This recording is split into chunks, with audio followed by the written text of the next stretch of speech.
Hola.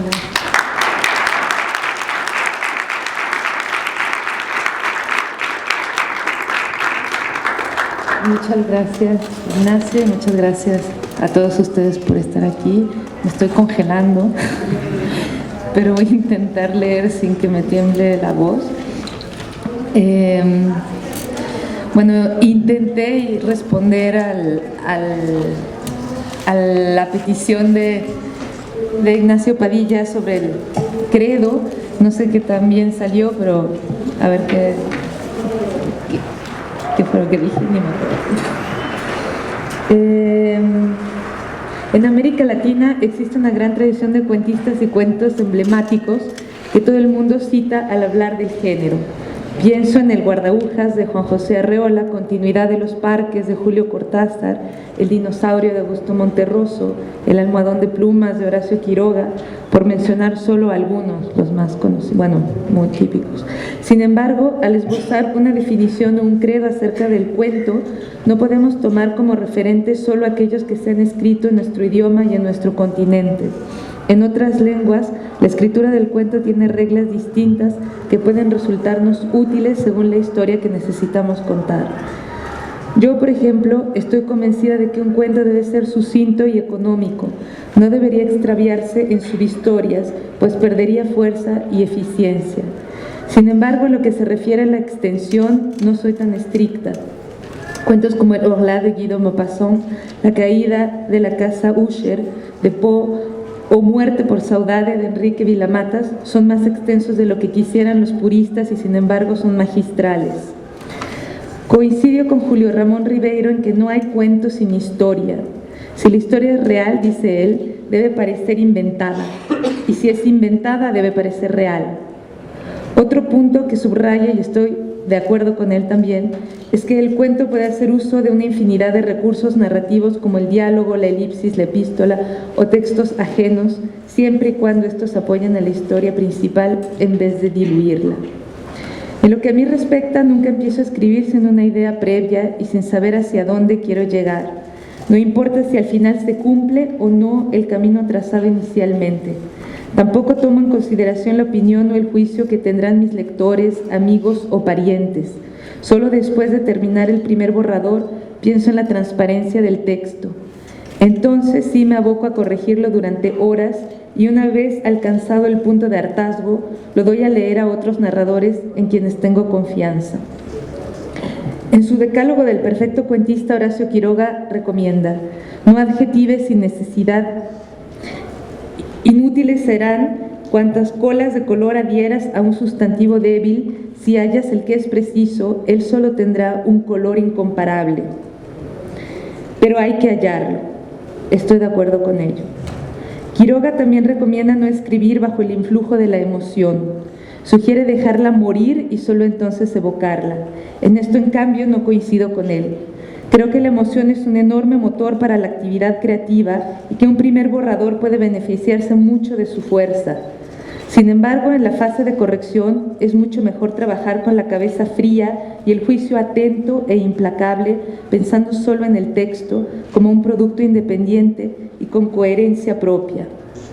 A favor de esta coherencia, uno debe renunciar si es necesario a las frases o a los párrafos que más le gustan, por difícil que resulte el desprendimiento.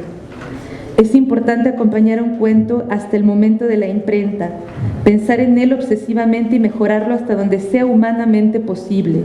Sin embargo, una vez publicado y en aras de nuestra salud mental, lo más sensato es dejar que siga su propio curso y tenga una existencia independiente. Estos principios son básicos y generales. Los he adquirido en talleres y hecho míos en los años que tengo de practicar el oficio. En realidad, así como cada autor es distinto, cada cuento es un organismo vivo e independiente que requiere una atención individual. Bueno, el cuento que voy a leer, para que se pongan contentos, es breve. Y creo que es el cuento más breve que he escrito. Está publicado en mi libro Pétalos y otras historias incómodas, y es el segundo cuento del libro. se me ocurrió, les quiero contar un poco la historia porque también tiene que ver con la factura del cuento, ¿no?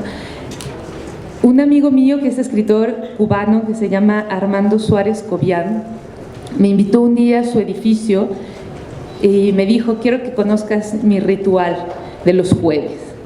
Te tienes que vestir de oscuro porque es más seguro así. Entonces se vistió de negro, subió con 2 whiskies a la azotea de su edificio y unos binoculares y me inició en el placer del voyerismo. Yo no sabía primero cómo hacerlo, ¿no? Porque todo tiene su manera y su método, y esto también. Entonces me dijo: mira, fíjate en esa ventana, ¿ves?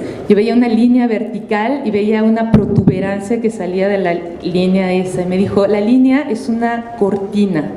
Además, yo, como saben, veo bastante mal, entonces imagínense, o sea, era realmente difícil descifrar lo que pasaba ahí. Entonces me dijo: esa línea es una cortina y lo que sale es la punta de un pie descalzo. O sea, ves el dedo pulgar y después ves los otros. Y arriba, ¿qué hay? Le pregunté y me dijo: pues es el mango de una guitarra. Entonces, de repente, con esos fragmentos de imagen, se fue dibujando la escena de lo que pasaba en el edificio de enfrente, ¿no? En ese departamento había una chica que estaba con la pierna cruzada, tocando la guitarra atrás de la cortina. Y pensé que los cuentos se hacen de esa manera. Nosotros vemos solamente imágenes que nos despiertan toda una historia que hay que completar, así como los dibujos de la Gestalt. Vemos la mancha o la figura y la completamos. Hay gente, Pablo Rafael decía hace unas horas en la presentación de su libro Armadura para un hombre solo, que para él la historia es así. Él se basa mucho en la historia, pues, de México, universal, y llena los intersticios que no ha podido contar el historiador, ¿no? También Luigi Amara utiliza este recurso, y yo no uso la historia, pero sí las imágenes. Este cuento debería de estar dedicado a Armando y se lo dedico ahora por haberme iniciado en esto. Se llama Transpersiana. Como en la mayoría de los departamentos de enfrente, ya no hay luz en tu ventana. Hace más de 10 minutos que nadie pasa por la calle y el asfalto mojado brilla con los faroles de la noche. Ahora no puedo verte. Apagaste el interruptor hace exactamente 10 minutos y la inmovilidad del lugar me hace suponer que tú ya no estás ahí dentro. Aunque quizás me equivoque, quizás todo esto haya sido un error de interpretación de mi parte y en realidad la noche ocurrió de otra manera, allá, detrás de estos 2 vidrios que nos separan. Hoy, por primera vez en tantos meses, te vi entrar acompañado. Serviste 2 vasos de whisky y colocaste unos bretzels en la mesita de centro. Ella se sentó en el sofá de la sala mientras guardabas la botella en la vitrina, como si con ese gesto anunciaras que ese iba a ser el único trago y que la noche sería corta. Nunca he escuchado tu voz, pero estoy segura de que ayer tus frases eran secas y directas, casi tajantes. Ella tenía en los ojos la mirada de la gente decidida. Sus piernas mostraban un aspecto enfermizo, quizás por las medias grises que llevaba puestas. El gris es un color feo cuando se mira de lejos. Al principio te veías contento, casi eufórico. No sé cuántas veces te sentaste junto a ella y te volviste a levantar indeciso. La sonrisa de anfitrión que tenías en los labios era tan falsa como la piel de tus sillones, pero tus ojos estaban tristes, como siempre, quizás un poco más. Me diste pena. Al contrario de sus piernas enclenques, sus pechos eran grandes, lozanos, y se exhibían dentro del escote cada vez que se inclinaba para tomar un bretzel.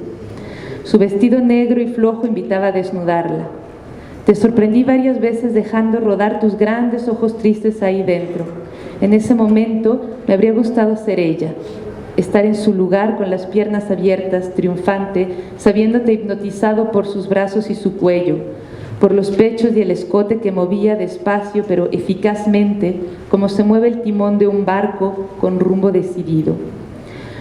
Tú seguías el juego, pero de cuando en cuando también mirabas hacia la calle presintiendo el peligro. Nunca encendí la luz. Al llegar, entré al departamento con sigilo y después de colgar mi bolsa en el perchero, en medio de la oscuridad más absoluta, me dirigí hacia mi cuarto. La cortina ya estaba cerrada. La he dejado así desde que empezó el verano y te cambiaste al edificio de enfrente. La silla también sigue ahí. Es la única que uso para mirarte y por una extraña razón pienso que esa silla me da suerte. Casi no bebiste nada. Dejaste que ella le diera los últimos tragos a su vaso y saliste del cuarto para aparecer más tarde en la cocina, donde la luz se refleja más cruda en la pared celeste. Ya no sonreías.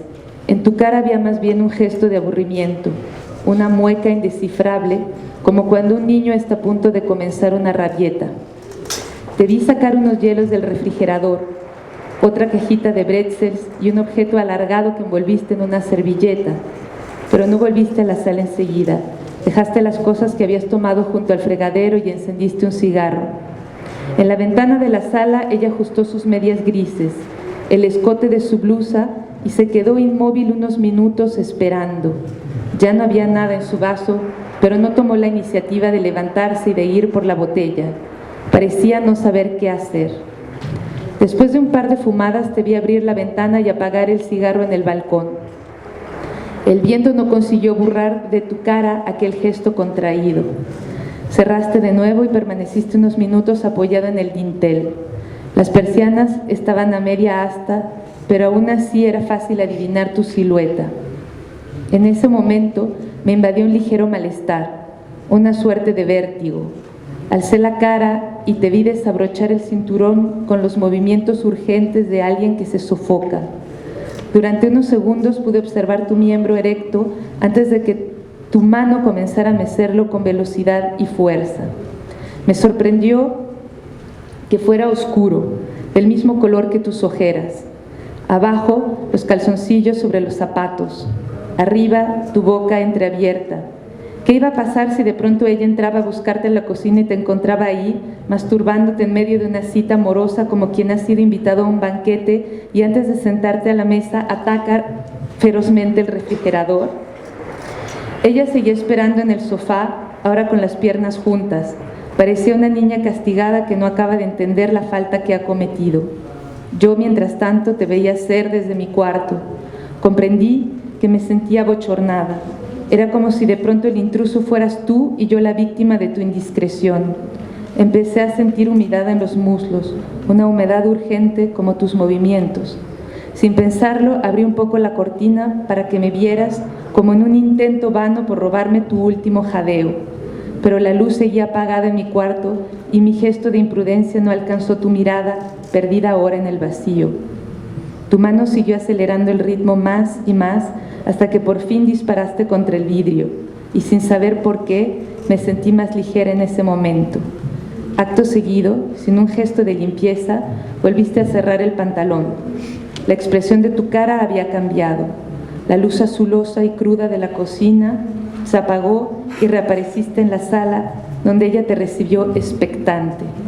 Traté de tranquilizarme pensando que no me habías visto, arrepentida de mi imprudencia, feliz de verte regresar a la sala donde ella te esperaba con sus medias grises, su cara de niña ingenua y su vestidito negro que ya no habría de quitarse en toda la noche.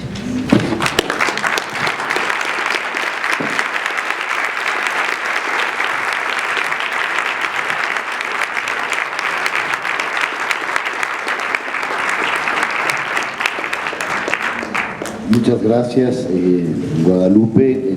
Tu visión del credo cuentístico me parece, me tranquiliza un poco, me hace sentirme menos culpable, es más conservadora de lo que Paul y Julián han mostrado ser, y así, bueno, puedo seguir emboscándolos.